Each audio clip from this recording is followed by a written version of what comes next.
Hello friends, welcome back to the part 4 of the Coloniality, and today we are going to discuss about the chapter 2, that is the discovery of coloniality and the birth of decoloniality. We have already earlierly talked about the colonization, colonialism, coloniality and the decoloniality, that language matters, in the part 1 and the part 2. We have discovered a very new concept about the colonization, colonialism, coloniality, decoloniality. How does it affect the whole world and the Latin America, Caribbean, and now we are just moving forward now to find out the discovery of coloniality. So today this is a very important lecture for those who have watched part 1 and part 2, and today I'll give you some of the historical references about the Europe. Also, this book has mentioned very new concepts with respect to decoloniality and covered the Latin uh, uh, writers and professors from different universities that they have wrote about the decoloniality at very large. So today this is a very new topic for you all, but we have linked all the chapters one by one. Okay, this is our second chapter, the discovery of coloniality and the birth of decoloniality. Here we will talking about how the discovery of coloniality we have traced. Now you can see here the destruction of Indies 1552. This is the time when the Christopher Columbus, this is a depiction of a picture where the Christopher Columbus and his soldiers are chopping the hands of the Arawak Indians who failed to meet the mining quotas in Bartolome de la Casas. This de las Casas is a man who wrote about he wrote about the short account of the destruction of Indies. Indies are those people, we would say, that belongs to India. India means the red Indians. We say the Americans as a red Indians, so that is means about the Indies. And now here the when the people when the native people, they actually fail to meet the quotas that they have got with respect to the fields, with respect to mining, or in any in any sector. So they were actually brutally suppressed, and even their hands were chopped off. That we see in same North America, we see same in Latin America, and in the Africa usual. If I want to give example, so that is very important. In Africa, in the Congo Free State, during that time, King Leopold II of Belgium did the same thing that the Christopher Columbus doing here. So chopping the hands of the people was become true for those people who were actually not able to meet their mining quotas. It was just like a brutal punishment. So here he wrote about all about the atrocities and the mistreatment with the indigenous people of the America. It was published in 1542 by the de Las Cascas in 1516, and he was also known as the protector of the Indies. And he submitted his report to the Philip II of Spain, and he mentioned the decline of their population because of the harsh labor and the brutal suppression and the mistreatment by the colonial officers. Also, the barbaric living conditions for those people who were actually employed in the fields at very low wages, and even the situation was not so good for their living, and the brutal punishment was given if they don't able if they couldn't meet their mining quotas. And this, actually the destruction of Indies was a proof to that atrocities that were committed upon Indians by the colonial authoritarian rulers. And like this, the Spain's atrocities on the conquest of Hispaniola is seen, and Greater Antilles. So they were setting the men to the fires, burning the occupants alive. These kind of brutal punishment they were giving. This destruction of Indies finds some documentations on the facts that around 6,000 children were lost their parents. Who lost their parents basically were murdered or would go to laboring in mines. Second, Spanish were doing the drove many times natives to commit suicide. And the third was the Puerto Rico, means the Puerto Rico, I would say, Jamaica, they were robbing and villainies were happening. Villainies means a evil treatment, you would say, or a very vicious treatment with the native people. So this kind of activities we have seen for the repression and the suppression of the local natives, and how the brutality of the particular European colonizers is seen through the depiction of this beautiful art. I would say not a beautiful art, but it is actually a very brutal art. But how it depicted that the Britishers are actually doing the brutality with the local people. They were hanging the people dead bodies in, you can see, and setting the fires from down of them. And this kind of brutality they were doing with the local natives, and especially a children with the in the hand of that man, how he's trying to kill that particular small child. So I hope I give you a brief with respect to the destruction of Indies. Although this book has not covered a lot of about the destruction of Indies, but I thought that it is very necessary for all of you to understand how does it impacted the native locals. And during that time, very the locals, they actually saw these kind of suppression and the brutality. So they wrote their wrote their accounts on this, and they actually try to send to the rulers from where they came actually. Now we have seen a destruction of Indies.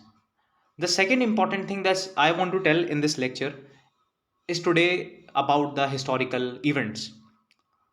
About, we would say, after half of the population was wiped out due to this brutal suppressions in the Americas and the Caribbean Isles. Now, the second part of this video, we will be discussing about the European religious wars. This is very important to make a proper construct with respect to the coloniality. But I am giving here the references of the European religious war because it will give you a vital understanding with respect to the colonization. The first of all, that this was a series of wars which waged in Europe in the 16th and the 17th century, and the destruction of Indies was in, we have seen this account on in the 15th century, mid 15th century, we would say. And the second is European religious wars were the first Reformation movements against the authority of the Christendom. So these all the European colonizers were belonging to a particular religion, and they were following the authority of the state. They were moreover they were going with the principles that were actually set up by the Christendom for them. And the second, that other motives were of them was to find the more territorial ambitions were there. Second, the power lust. Killing this European religious wars has killed twice the people in the World War One, more than the more than twice the people than that was killed in World War One. If we see these European religious wars, these were the series of the wars. Uh, After the Treaty of Augsburg, we have seen the three religious wars till the Treaty of Westphalia 1648. Now the one of the wars that I just want to discuss here, that is the Cologne War. Cologne War was fought between the 1583 and the 1585. This was a conflict between the Catholic faction versus the Protestant. And now this war was fought in the geography of North Rhine to Westphalia. Rhine is a river in Germany, and Westphalia is a part of the Germany also, is in Germany only. So this war was actually fought over there. And what was who were the Protestants? Protestants were those who were actually not following the authority of the church, and they want a separate sovereign nature of religion. And this leads to the Protestant Reformation in the Europe. In 1583, if we see that many archbishops they convert to the Protestantism, and it is also known as Calvinism. So, what is the Calvinism? Calvinism, you can say about the Reformed Christianity. They are not going to follow that Orthodox Christianity principles that were actually set up by the the church. Okay, and they were not going to follow the full authority of the church. Rather, they will go with respect to their own sovereignty of the God, with the principle of the sovereignty of God, and the second is authority of the Bible. They were under the authority of the Bible, but they said it is the sovereignty of the God that we will follow. We have the right that whom we can choose as a God and whom we can follow. Now, in 1553, one of the major treaty was signed between these allies of the Europe, and that was known as the Peace of Augsburg, as a treaty, as a Peace of Augsburg. So this was actually a religious peace because many religious wars were going around Europe, and this leads to a very mass destruction of the Europe. Okay, and the it was actually a real fight between the Catholic Church and the Protestant force. So, Treaty of Augsburg concluded the four important principles. The first was the principle of Cuius Regio Eius Religio. This is a Latin phrase. If I could not pronounce it very well, so please, I'm sorry with respect to that. And Cuius Regio means whose land, his religion. Cuius Regio means whose land, and Eius Religio means his religion. So means that whose region, his land. So whose region, his religion. Okay, so this is actually the first principle. Quis regio, ius religio. Whose land, his religion, or you would say whose region, his religion. Under the second principle, we would say the religion of a ruler would be the religion of the country and of its people. This was the second thing. The third, Reservatum Ecclesiasticum. This is a Latin phrase that means established the special status of religion in which if one ruler of these states changes its religion, his subjects were not required to do the same. His subjects were not required to do the same if the ruler of the region actually changes his religion, or we can say that subjects were those who were the officials of that particular region of that ruler. They were not required to do the same according to this piece of Augsburg. The fourth thing, if anyone in a particular region disagreed with his ruler's religion, listen it, if anyone in a particular region disagreed with his ruler's religion, he was allowed to move to a different region with the fair sale of his property. Let's suppose I give you example. I don't like the I don't like the religion of the ruler. Okay, now I think that I want to serve for any other religion. I want to go to practice any other religion, so I can go, and I can go to the other region where the practice of the religion is actually with respect to my own interests, and the fair sale of the property I can do where I belongs to. So these were the four important principles that actually kept the peace of Augsburg as a religious peace. After the religious wars in the Europe, we have seen. Now, I want to give you two important definitions. That is actually the Lutheranism and the Roman Catholic Church. Lutheranisms are those people who actually want the reformation of the churches. Lutheranism, Protestants, they were only, you would say, the Protestants, but different form of Protestants. They were the pure form of Protestants, we would say. It was actually moved by the Martin Luther of that time. And this actually reformations takes place for the reformation of churches and Protestants, a theological movement, you would say. Now, second thing, that they don't agree, they were against the authority of the church.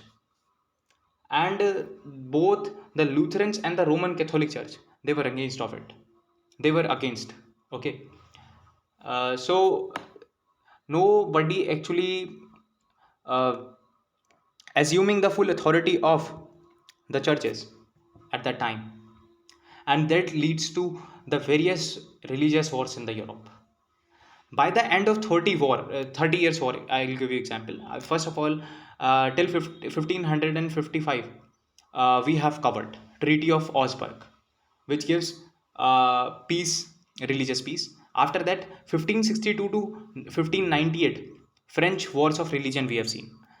1560 to 1648, 80 years war. 1618 to 1648, 30 years war. This is also known as the Bohemian Revolt. Okay. Till the after in the 16 after the 30 years war, we have seen the 1648, the Treaty of Westphalia. Treaty of Westphalia was actually the conclusion of those European religious wars. It formulated a last paper that now the states in the Europe, all the nations in the Europe are sovereign, and they leads to the uh, new formulation of the Peace of Westphalia in 1648, in which the Peace of Augsburg's points were also capped, and the new political order in the West we have seen as an origin, as we called it as Western sovereignty, the concept of Western sovereignty. So you are seeing that what the chaos was there in the Europe land, and church sold indulgences for those country committed the sins, means that. And today the concept of sovereign nation states, that actually started to build from this kind of this from these European series of religious wars. And today is the Western sovereignty that actually all accepts. And this was the thought, this was actually the result that came out as a concept of sovereignty from these all European religious wars. Today our constitution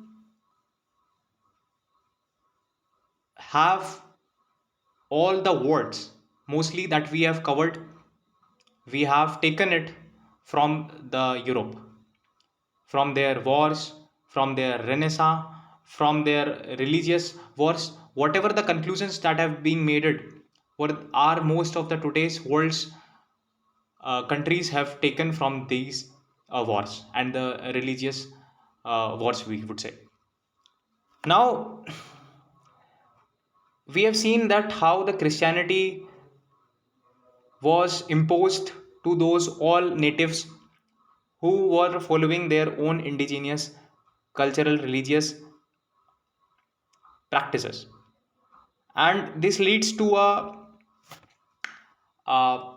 imbalance in the society of the other continents where they went, when they went to the North America, whether they went to the Caribbean, whether they went to uh, Africa or Asia, Southeast Asia.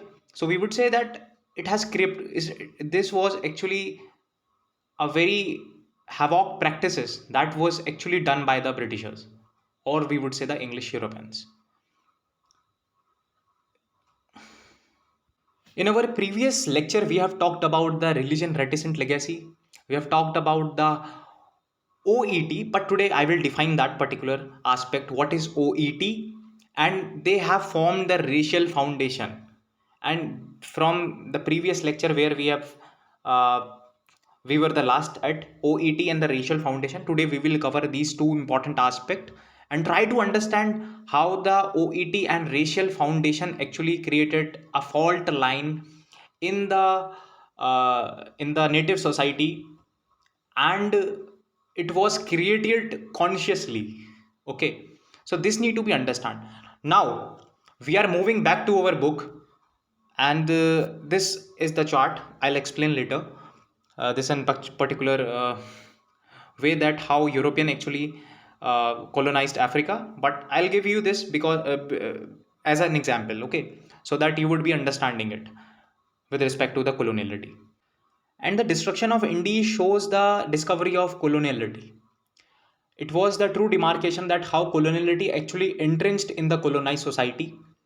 After that, they imposed their political legal infrastructure, education system, which was introduced by them, and the colonial education system in the colonized societies. This leads to the replacement of indigenous epistemologies and their social structures. Okay, it destructed their epistemologies and their social structure, which they were following before, and these changes their present ideas and actually devastated their future and critically colored their vision of present and past. Now, depending upon the inherent vitality and the resilience of the colonized structure, the internalization of the coloniality in the consciousness of the dominated societies they started.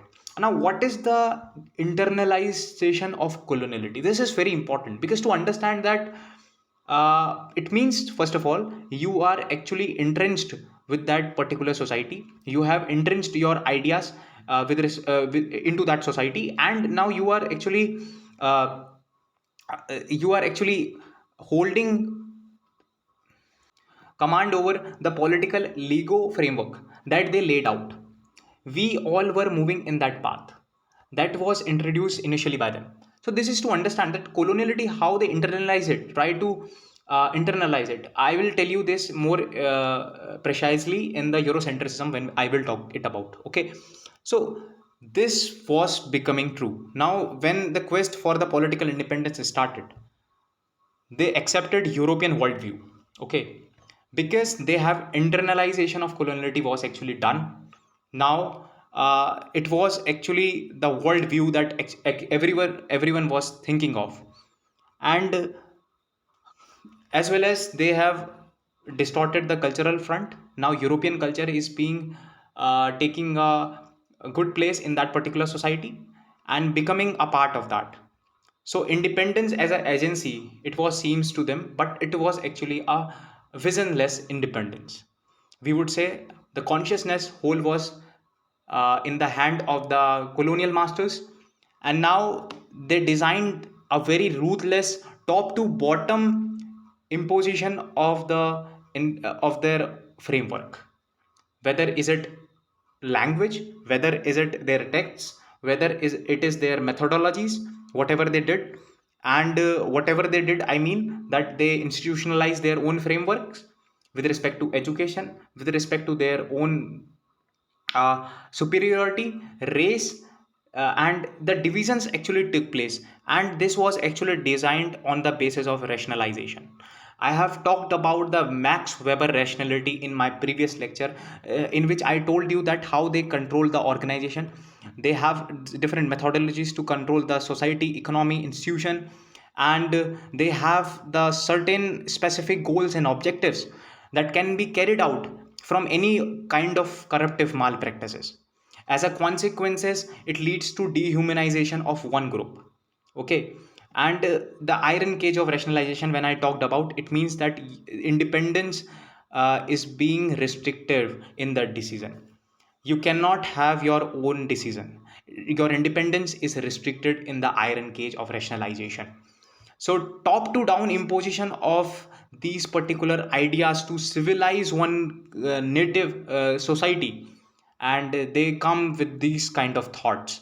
Now in the first category, those societies had a strong sense of indigenous consciousness and compensate for those continuing with the European political legacy. First category was those who actually lost had a strong sense of their indigenous consciousness, but they compensate with the European, with the continuing their political legacy. Okay, first. The second category was those they colonized the native elites, became crucibles for the Uh, uh, and when the second category, the colonized native elites, became crucibles for the construct struggle between the native elites and the native masses. So these colonized Europeanized native elites had stepped into the shoes of the colonizers. This is very true because now what happening? The native elites and the struggle between the native masses started in the second category. This is actually one of the fundamental thing that they have rooted in the society. There will be a huge mass, there will be a destruction. So all continents where we find the internal conflicts, civil wars, so this was actually the second, you would say, the step when the colonizers have put stepped into the shoes of the colonizers, when the European colonizers. Okay, so this was actually a process of nation building, but also the ruler catch up with the West. I would say the rulers actually they thought that we have no other idea to go with another political agenda, with another political framework or the legal framework. We will follow their legacy, but uh, their native elites and the native masses, they have a particular struggle between both of them.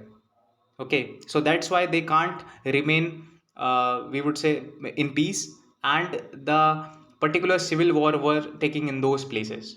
First one were those, first category was those who actually had a strong sense of indigenous consciousness and compassionate for continuing with the European political legacy.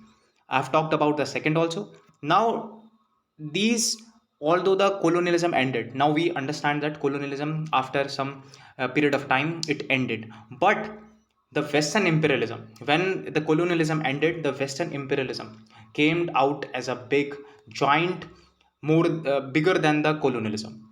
So it has proved that it was much more effective derivation of the colonialism. You would say it is much more effective derivative of the colonialism, that is the Western imperialism. Western imperialism is followed by all the continents today. Every country who have their technology, who says that we built this technology, but this was actually built through the Western imperialism, their own, from their own dominance. Okay, first, who were the developed countries? Developed countries were the European countries. They say, okay, while looting all the things from the other continents, they made themselves as more developed. Okay, so the Western imperialism, when the industrialization process goes on, and they sell their own technology to other nations, and this came as a full derivative of colonialism. And today also we are under this Western imperialism, and we are under the colonialism, or you would say the giant, which is more the broader aspect of the colonialism, that is the Western imperialism. So it has extended its territorial reach. Second, the depth of the coloniality, and we see it as the colonization of imagination of dominated. Now we are dominated in that Western imperialism, under the Western imperialism, and we see the imagination of colonialization in that Western imperialism. So need to connect it, because the connection with the with the wordings is more important than to just reading the book. Okay, I think, I hope you all are reading with me the concepts you have read earlier, but I am just making it more connective for you all, which aspires who the society to become the part of that. This is too important, because the society is going to part of that, who is have a dominance. Okay, who have a dominance over economy, who have a dominance over their political legal infrastructure, their banking system is more robust, and these things actually the Western countries have more efficient. Now they have a good technology, and today in the 21st century we see the foremost Western imperialism 2.0, okay, which is actually dominating the huge world. And now this dominance has to be reduced, because every other developing countries like India, Southeast Asia, they are actually making a playing level field for the Western side also. And we need to understand, they created the well networked global power structures through the coloniality. They maintained, they proved that they how they maintained a well networked global power structures. Second, the sub totalizing the sub frameworks that sustained the advanced coloniality. So these need to be understand that how the frameworks that they have designed for their own for their own advanced coloniality, and they were more subjugating the people with respect to these all kind of we would say the points that I've just made of here. Okay, and because they have a tight hold over the consciousness of the colonized societies, this need to be understood by everybody, because they have a tight hold over the consciousness of the colonized societies, and this made inconceivable and infeasible for the colonized societies to revert their political legal infrastructure or the social infrastructure, because now their consciousness in the hand of the colonizers, now they cannot revert their own political legal or the social organizations or the structures that they have before.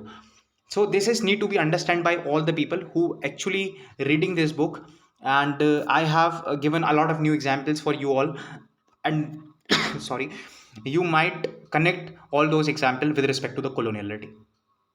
And this was the visible and the direct strand point for preserving and the continuity of the colonialism, that was to do subjugate the people. Subjugation of the people, that people should remain under them, is very important for them, first of all. And they have done with respect to the colonial consciousness. They have emerged out with a very brutal colonial consciousness that the native didn't understand.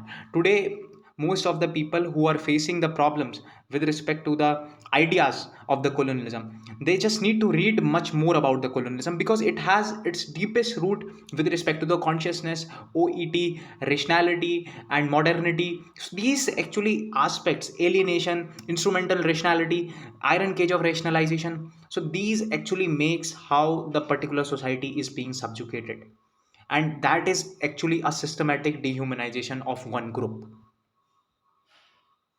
And now moving forward, I would like to say that they invested sufficient to the for the entrenchment of the coloniality to the native societies.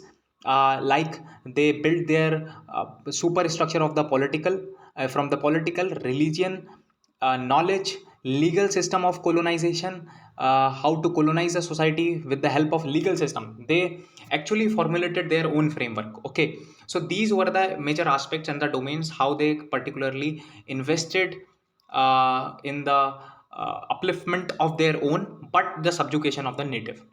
Up now, this book also says about the Cold War, how the Cold War actually impacted the life and the polity of the decolonized nations. First, need to understand this was uh, the Cold War 1980s, the time of the time era of 1980s, we would say, the USSR and the United States of America.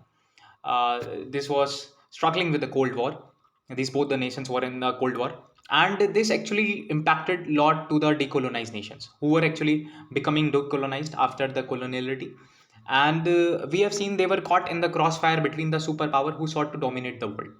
Okay, even if who claimed to be the non-aligned could not influence uninfluenced by the Cold War and its dynamics. Now we have seen that trade, commerce, and all these things were actually disrupted very badly in the Cold War.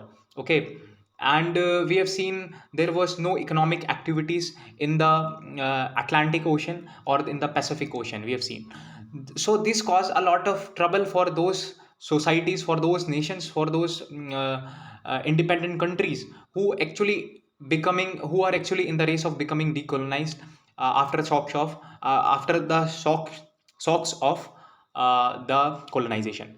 Now, late 1980s, Annibal Cuiano, a Peruvian sociologist, he was a Peruvian sociologist. He presented a concept of coloniality of power. Now, this section started a very important section to understand how the coloniality actually rooted in the system of one's native society.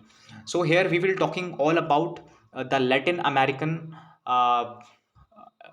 professors who actually talked about the coloniality and decoloniality, but more focusedly we will talking about the decoloniality. So colonization is the process, colonialism is the policy, and the coloniality is the mindset or the thought that underpins or derive colonialism. I have talked it several times.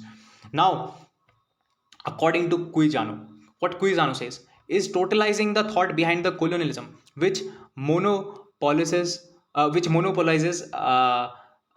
time, space, subjectivity, and make all of them the exclusive preserve of the European colonizer. That means that how the monopoly of these Europeans, the European colonizers, have taken the time, space, subjectivity. I've told you the subjectivity means the preservation. You seize the minds rather than external world, rather the external world. Okay, you are more focused to corrupt the consciousness of one. Okay, and you are actually seizing the mind, that means the subjectivity of rather than the external world. Because if you have a control over the mind, then you can control the whole world, that means subjectivity. So they have a monopoly over the time, space and subjectivity, and make all of them the exclusive preserve of European colonizer. So this makes a proper preservation for the colonizer, that they don't have to think all about it. Now they have to actually execute what they have framed out. Now here the three important people, mm, uh,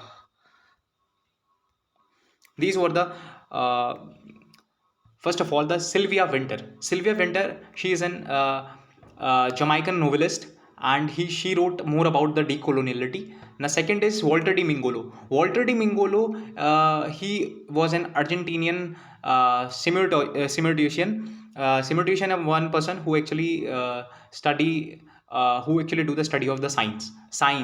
Okay, and he wrote a book, Decolonial Aesthetics. So this is actually one of the famous book that he wrote, Decolonial Aesthetics, where he talked all about the decoloniality. In our upcoming further lectures, we will talk more about it. Now the third person is the Ramon Gross Fugel. So Ramon Gross Fugel was an Puerto Rico sociologist. He wrote about the decolonization struggles in 21st century, and these people actually contributed a lot to decolonization. So we can understand how the Latin American scholarship is more important to understand the decoloniality and the process of decolonization, and this contributed for the alternative, that is decoloniality.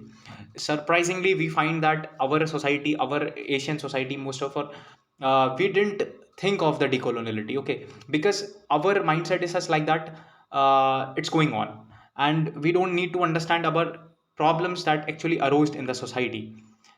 So moved away the model presented by the postmodern and the post-colonial schools. They actually follows the decolonial school. All these thinkers, they follow the decolonial school, and they adjudicate it basically. Okay, so now moving forward, decoloniality described as the movement for the redemption and restoration. We would say the reclamation and the restoration of indigeneity and its subjectivities. Reclaim our time, space and consciousness. Subjectivity means that you are just going to reclaim your time, space and consciousness. Space time means the time where you have where the time in which your consciousness is actually taken from you, and the space that the space is a space between the time. Okay, so these were actually the three important aspects in which the decoloniality focused more upon: the movement for the reclamation and the restoration of indigeneity and its thought.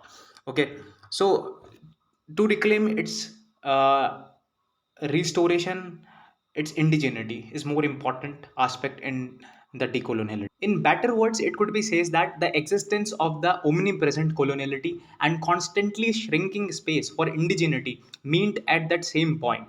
Okay, will meet at that same point. Indigeneity would resist and talk back to coloniality. Indigeneity would resist and talk back to coloniality and seek reclaim and the restoration of its consciousness and its space. This is very true sense of thought that actually the decoloniality speaks about. That I am claiming my indigeneity back. I am talking to coloniality. Please give my indigeneity back. I'm reclaiming it. I'm restoring my own consciousness and the space that I have lost it.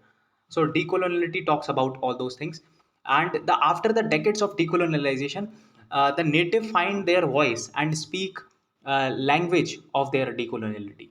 Now, what they lost first of all in the colonization, they lost their language, they lost their culture, they lost their uh, the tradition where they practices, they lost their own religion, whether they were following the naturalistic religions which were more attributed towards the society, which was more conformed for the nature, and we need these all things back. Now we leave.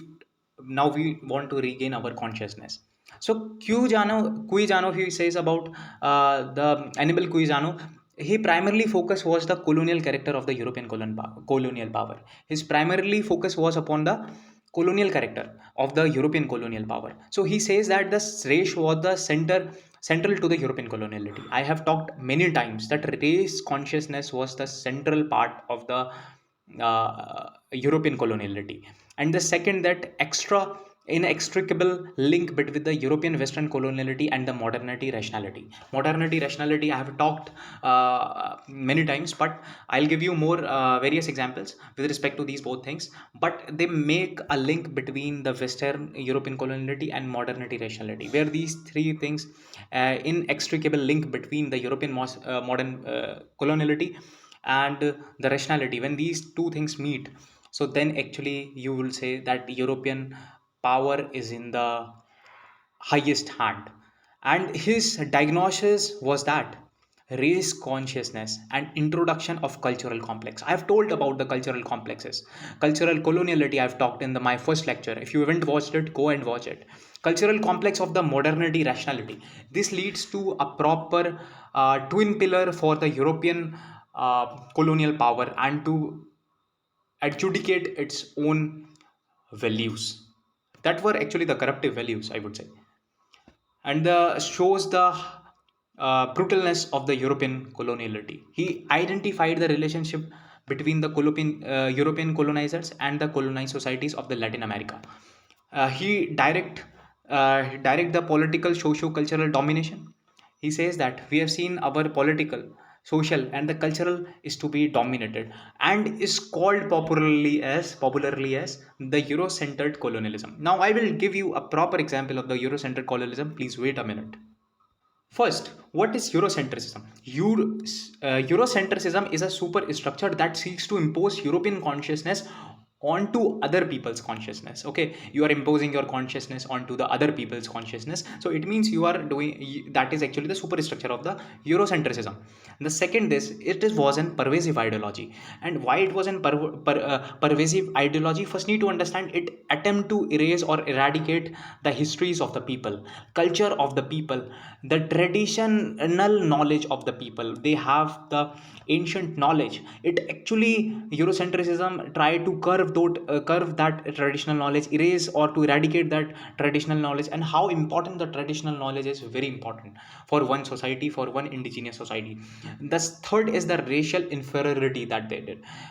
When they given the concept of the racial inferiority, okay, we need to understand that, so that the operation would be internalized. I have talked about the internalization of coloniality, in which you are initially making that entrenched coloniality, and you are actually internalizing everything, okay, in their consciousness. And you are dividing the people upon the base of racial inferiority. They did that. We are more they did the color complexion. So this was actually the form basis of the racial inferiority that they did. The fourth was the colonized education.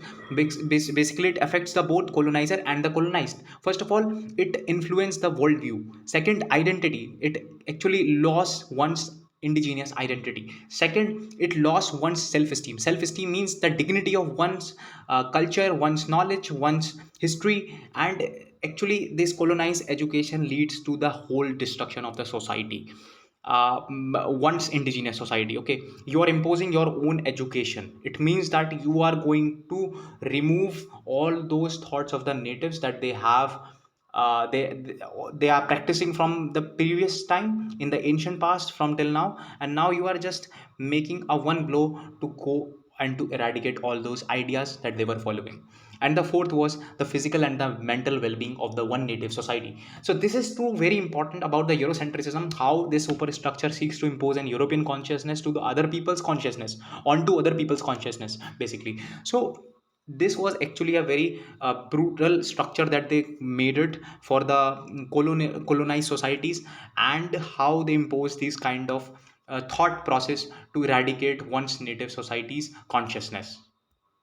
Now I've talked about the racial inferiority. So that actually believes the decoloniality the thinkers, they believe that the biological and the structural superiority of his race, of their race, they actually dominated the native society with respect to this. Okay, they are more handsome, they are more beautiful than other, they are have a good dominated genes. So these kind of biological and the structural superiority of of their race, they are actually trying to they are trying to actually submit against these native people. And moreover, they use the evidences of the scienticism by the colonizers. Okay, what were the scienticism? Were the very important, that was the self important. They have to give the importance to self, not to the native people who were actually being the part of their own society, colonized society. So they will actually not give the more importance to the native people, they will give the importance to the self.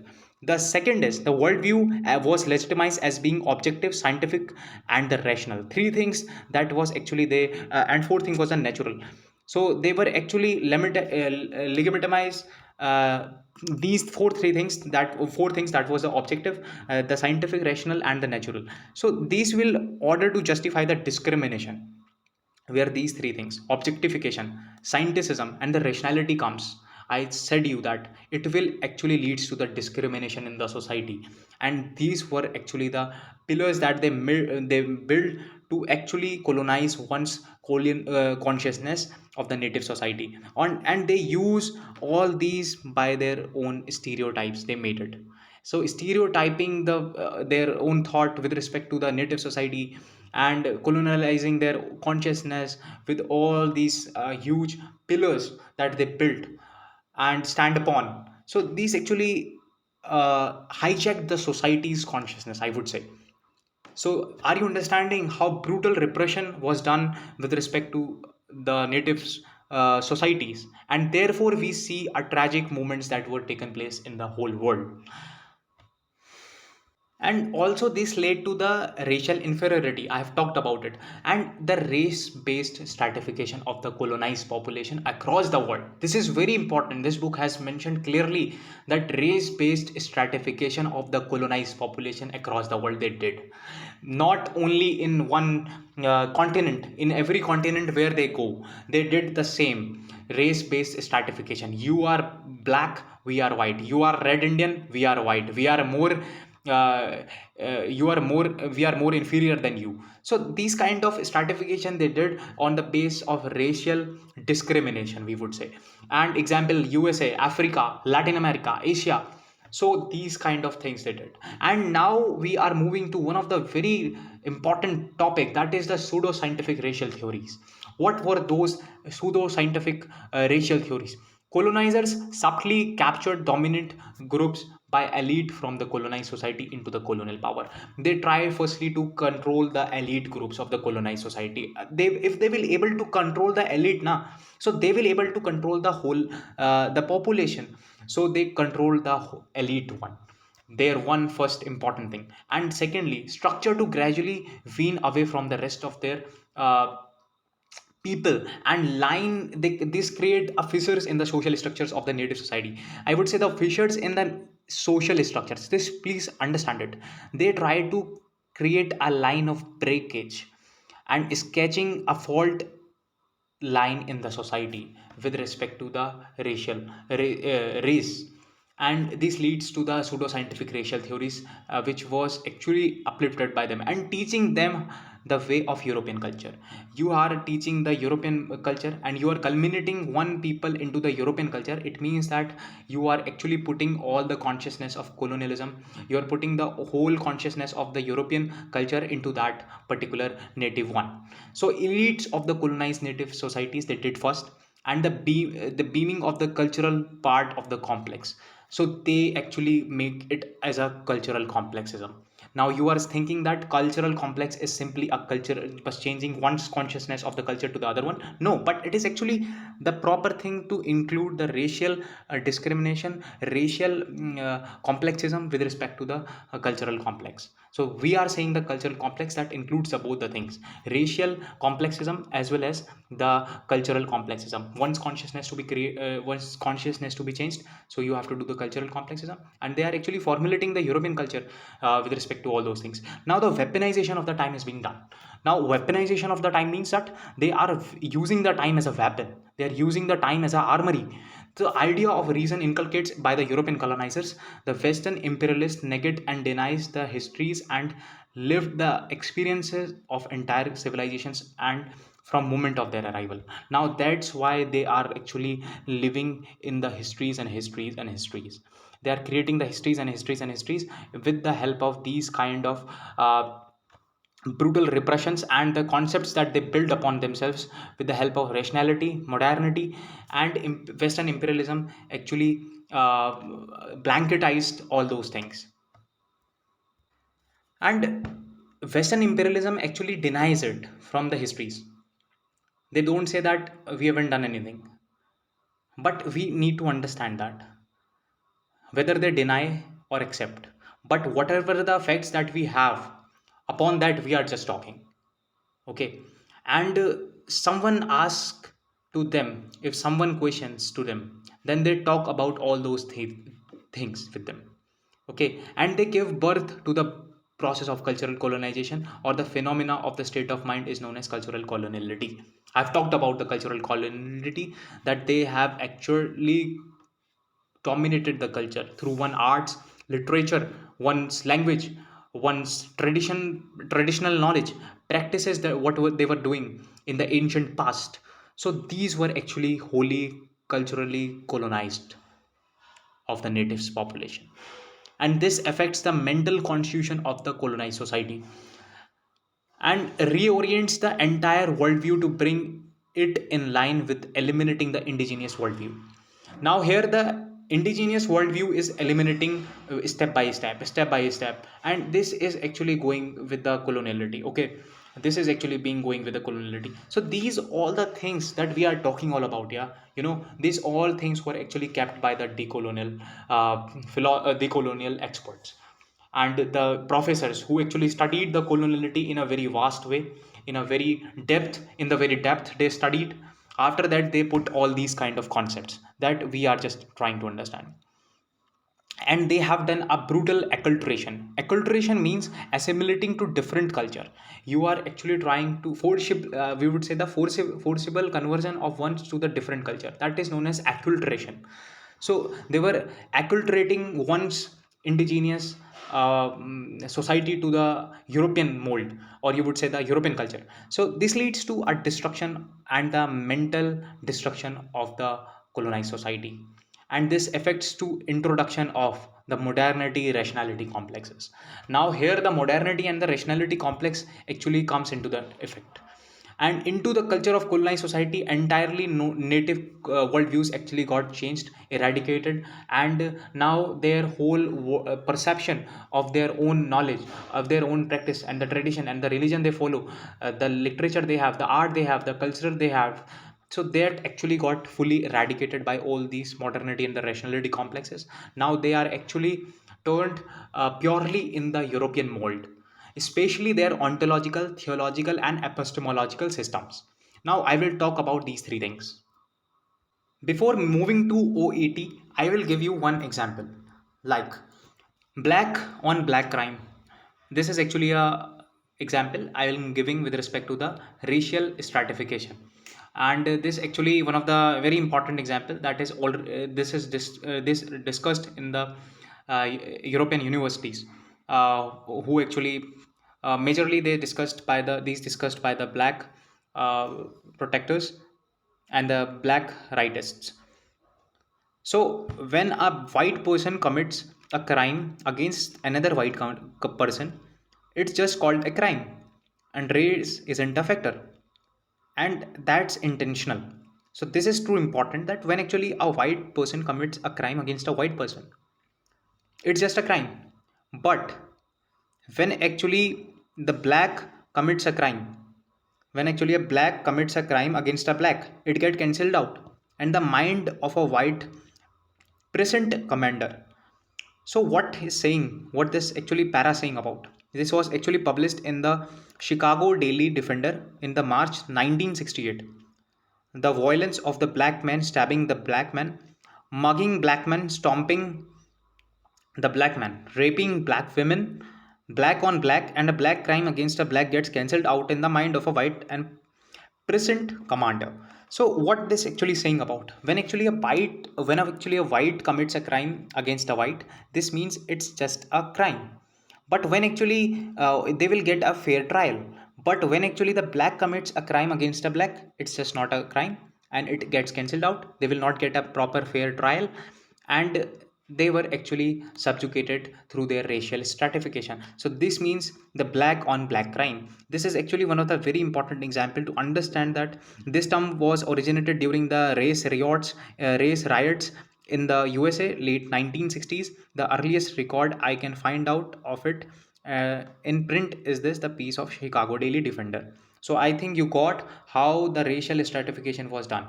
The blacks didn't get any kind of fair trial, and even they don't get the fair jury trial for their own crime. If someone committed the crime on black, so black has to be not get a proper fair trial. This is need to be understand. The human rights of the blacks were nothing, and this shows pure example of racial based stratification of the colonizers.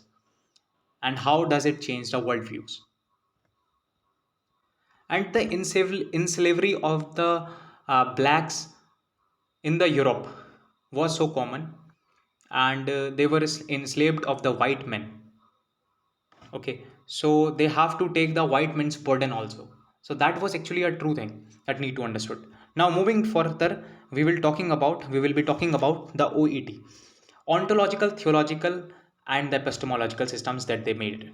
Ontological, first of all, means the concerned with the native or the being or the relation. I would say in a simple way, nature of human being that is independent from the mind. That means ontological. But they changed it. Okay, what I am, if I am independent from the mind, then my ideas will work. But if my consciousness is in others hand, I am not independent from my mind, so it got reversed.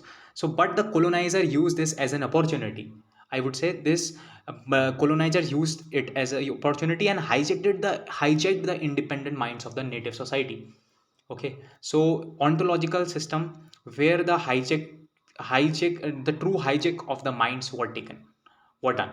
Okay, and the theological, not I would say theological, it was a mystic theological basis that they build upon their religion, upon their churches, and the absolute power was controlled by the churches, and they were imposing certain obligations to go to the certain places where they are actually having where they have colonized the territories, and they have to go there for their economic interest, and they have to fulfill the wish of the church.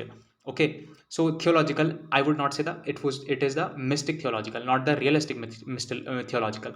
There is a difference between the mystic theological basis and the realistic theological basis. I have given these two difference in the my first video, so go and just watch it. The third is the epistemological system. Epistemological system means the only method that derives from the artificial discrimination.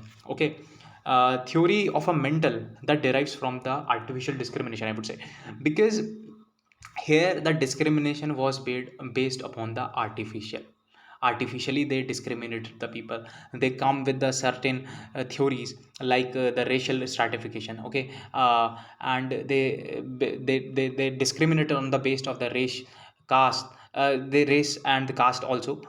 Indigenous, like in Africa, if we see, they discriminated upon the basis of ethnicity.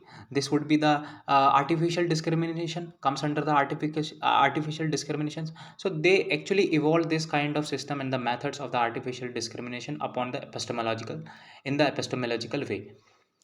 So native couldn't succeed at proving this its modern relevance because coloniality, modernity, rationality complex was designed to exclude indigenous perspectives.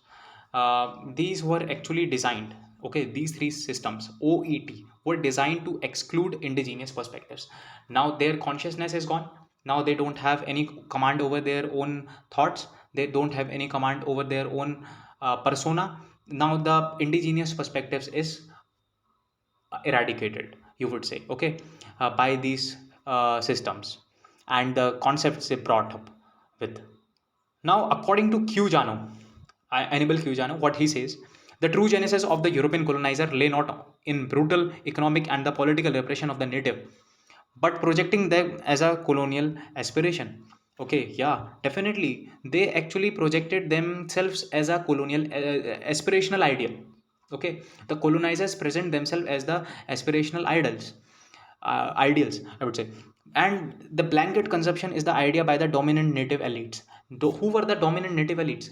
Dominant native elites, I would say, who were dominating the whole population, but they were the native elites. Elites are those people who are actually the top of the pyramid in the society, and they were the puppets of the European colonizer under the institution of the colonial power. This is true, and to understand how the native elites played a very important and the crucial role in the colonization process.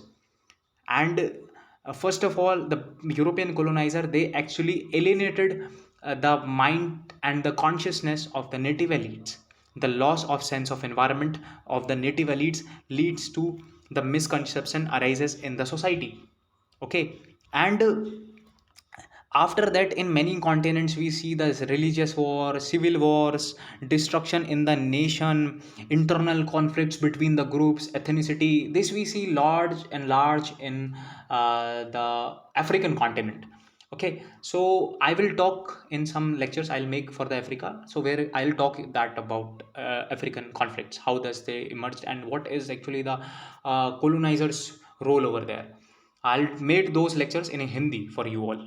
Okay, so you would be able to understand and you will be able to connect it better, in a better way. So moving further, so dominant elite, native elites were actually serving the we would say they were serving towards the colonized European colonizers, and as a consequences, they actually played a very important role to create fault line in the society.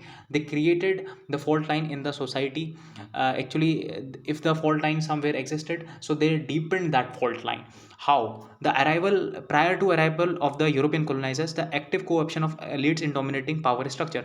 So if the elites want to remain in power structure, so basically they have to make some fractions in the society. Okay, and to remain in the power, you have to use some political tactics to remain in the politics, while just having a hand of one dominated group in the society, holding the hand of the one of the dominated group in the society. You are just following their political interests, you are following their ideologies, and you are following their interests, okay, based upon the social, political, or the practices they do. So it will deepen the worldview and the fault line. But they actually, the European played a vital role. They depends more the this fault line in the society. Okay, and now you see that native elites, they want to remain in power, so they have some they have the existed fault line is there in the society, but European played a vital role to deepen it to the more deep they can do. Okay, so deepened it the fault line, and it was actually created consciously by the colonizers. This need to be understood by everybody, that it was the fault line in the every society where they went, where they colonized. They actually created the fault line consciously, and this is actually the legacy of colonialism. You need to understand, if you want to survive in colonialism, then you have to create a fault line. This is the fundamental thing of the colonialism. And colonizers don't have the content with co-option only dominant society, but to convert their way of living life. They don't have any other option. Yeah, definitely true, it's true. Because to live in a society, because where they are in the society, you have to assimilate with that society while converting their way of life, and you have to be the part of that society by creating a fault line, like, okay, so that the majority of the people can support you. And people are actually create the in the society, fault line in the societies are created upon the ideologies plays a very vital role here. The racial consciousness was actually uh, was actually arised in the society, arose in the society. and many new concepts that they took to cause a very deep in fault line in the society. They did. And Cuijano also pointed the three things that the colonizers saw colonized society as an economic resource to feed on. Yes, definitely. They found the colonized society as an economic resource. Okay, they corrupt the society on the form of economic resources. They looted everything from their society, their native society, and indulged in the systematic extension repression of the indigenous ideas, beliefs, images, knowledge system of production of knowledge. And these all kinds were actually targeted by the colonizers. This need to be understood by everybody. Please understand, ideas, beliefs, images, and the knowledge and the system of production of knowledge, these were actually under the control of the European colonizer, and their indigenous beliefs, faiths, system, practicing of the culture, religion, whatever they were doing. So they were actually under in a systematic and the extensive repression. I've talked about the religion reticent legacy, where you don't have the freedom of knowledge, the freedom of expression to with respect to your own culture and the religion. Okay, so these were the some legacies that they were followed. They followed, and this deprived the colonial society of its ability to respond culturally. And I would say the society actually culturally couldn't revert it. Okay, and it deprived a lot culturally, and it's lose and lost its ability to revive on the cultural basis. How the Cuijano pointing all these points, please understand, and the cumulative effect was deep embedding of the coloniality in the consciousness of the colonized society. That is true important. Why? Because if you have hijacked the consciousness of the colonized society, so it will be more easy for you to actually deprive the colonial natives. Okay, now I'm using the word colonial natives because they are under the colonization. Okay, the people, the native society has changed into the colonial society. So colonial natives. Now colonial, it is very important for the colonial, it is important for the European colonizer to easily uh, respond to the culture and embed all those things to their mind and the consciousness, and defect their cultural moorings, and it will also defeat their cultural moorings. Whatever the practice is, the faith, the knowledge, the system, the belief they followed, it was actually destructed badly. And now the colonized society saw a way to regain dignity was to adopt the European way of living. Yeah, definitely. Why not? They have lost everything. Okay. You have controlled their consciousness. You have controlled their knowledge. You have controlled their political legal system. Everything you have you have there in your control, in your hand. Now you are actually uh, not giving them even a chance to regain their own cultural practices. Now they can't regain their own dignity, indigenous societies, and the European way of they have to adopt. And now they have only one thing, one option, that to adopt the European way of living and economic prosperity for the European colonizers. And this leads to the universalization of European culture. And this leads to the universalization of the European culture. The Cujano pointing a very good points that to understand how the repression, the systematic extensive repression of the indigenous societies, and the exploitation of economic resource to feed upon, deprive the colonial societies with respect to culture, with respect to the consciousness, and defeat their cultural moorings, and they have to now depend upon the European way of living life. Now they have to adopt the European culture. Now this leads to the formation of the universalization of European culture. This need to very understood by everybody. This very important against all the cultures. Now European culture was at its height.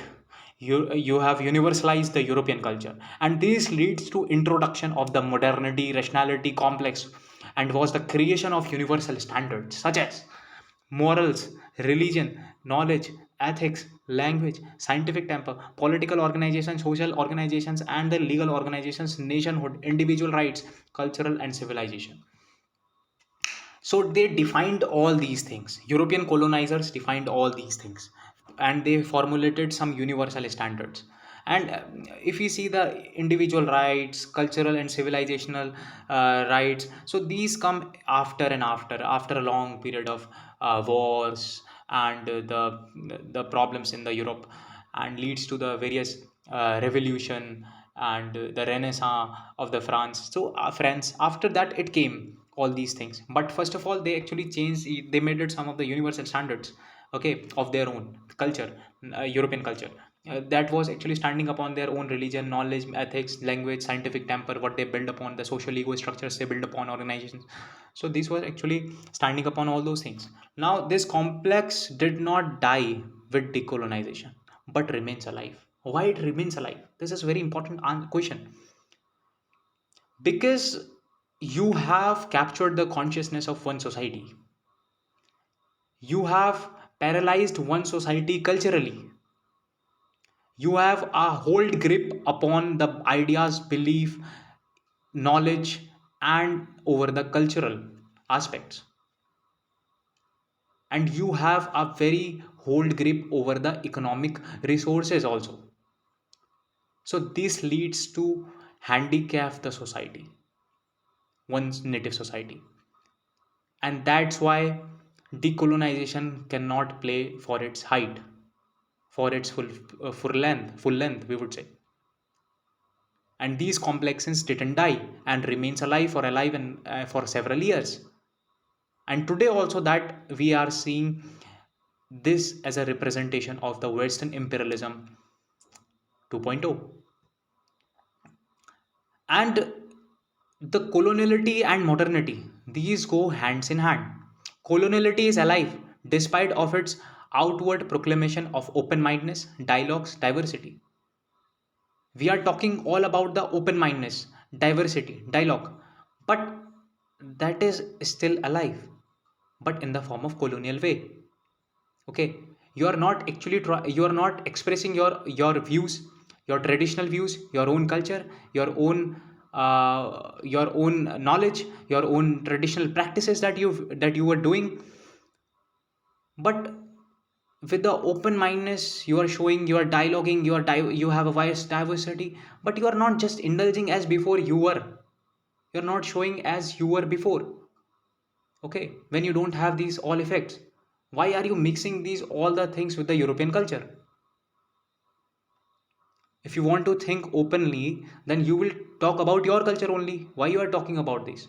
And when the globalization come into effect, this actually mix up all the concepts, and this leads to the coloniality still alive, because coloniality has a more effective becomes the more effective tool for every society and culture to live upon or to feed upon, because they have European nations also today, they have a grip, a tight hold over the grip of the economic resources, knowledge, culture. They have a very uh, certified universities today. They have a grip hold over their own institutions like IMF, World Bank, and United Nations. So whatever the projection they do from there, they do the projection of their way, their own proclamation. We have debates, we have discussions, we have dialogues, we have diversity, we are open minded today, but still their relevance is alive. This need to be understand. That is known to be that is known to be the colonial DNA of modernity. Rationality will continue to actively resist and oust indigeneity. So this is too important to understand how the colonial DNA actually is in the blood of every man who lives in this world. And we are captured now by the colonial DNA. If you want to if you want to uh, regain our consciousness, then we have to go to our own traditions, our own way of knowledge, our own way of practices that we do, our own religion that we follow from the ancient past. Then only this DNA can be removed. And this leads to the successful universalization of modernity complex. Rationality complex is further evident by the word prefaced known as Eurocentric. I have talked about the Eurocentrism. Okay, I talked about the Eurocentrism, that how it leads to eradicate the whole histories of the people, culture of the people, traditional knowledge of the people. It create the racial inferiority. Colonized education affects the worldviews, identity, self-esteem, physical and mental well-being. So this is to be very important to be understand. I hope this lecture is worth it for you all. I have did my best to create this lecture, and as a productive result to understand the colonization for its deepest way that you can understand. And now we will continue this fourth video with the next our uh, thinker, that is Patriarcha Seed, her research, early modernity, and the history of the world. So thank you for watching this video, friends. We'll meet soon in the next video. Thank you for watching. Have a good day. Thank you very much.